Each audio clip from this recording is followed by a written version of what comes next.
How to fix we cannot send a text message to this phone number on Twitter app. Hello guys, welcome to this new video. I'm gonna show you how to fix this problem easily and fast. So, all what you wanna do first is just open the settings, go to the apps manager,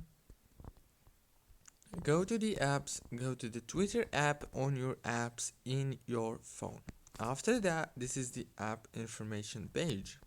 Or what you want to do on this page is open the permissions and make sure that all the permissions are enabled. After that, go back, open the data usage right here as you can see. And make sure also that all the options are enabled. Go back. And now all what you want to do is turn off your phone and turn it on again and reopen Twitter, and that's it. Don't forget to like and subscribe.